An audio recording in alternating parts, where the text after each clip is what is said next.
ஒரு நாள் ஒரு அப்பாவும் பொண்ணும் அவங்க ஊர்லயே உள்ள ஒரு பெரிய ஹோட்டலுக்கு சாப்பிட போறாங்க.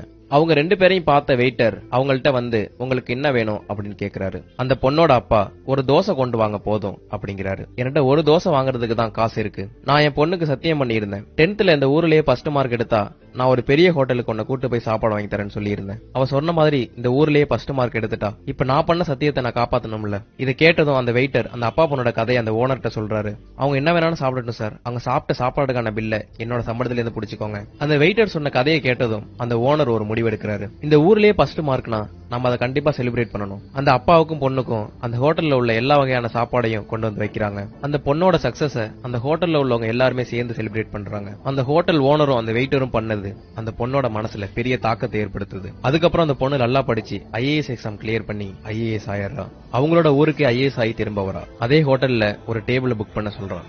அந்த ஹோட்டல்லே கலெக்டர் வராங்கன்னு ஒரே பரபரப்பா இருக்கு. ஊரே அந்த ஹோட்டல்ல தான் வந்து நிக்குது. ஹோட்டலுக்கு வந்த கலெக்டர் அந்த வெயிட்டரையும் அந்த ஓனரையும் பார்த்து நன்றி சொல்றா. நான் யாருன்னு உங்களுக்கு ஞாபகம் இருக்குமான்னு தெரியல, ஆனா ஒரு நாள் என்கிட்ட காசு இல்லாதப்ப நீங்க கொடுத்த என்கரேஜ் தான் என்ன இப்ப கலெக்டர் ஆக்கியிருக்கு. இங்க உள்ள எல்லாருக்குமே என்ன வேணாலும் தாங்க, அவங்களோட பில்ல நான் பே பண்றேன். என்னைக்குமே ஒருத்தவங்களோட ஏழ்மையை நாம கிண்டல் பண்ணக்கூடாது, அவங்களோட டேலண்ட நாம என்கரேஜ் பண்ணணும்.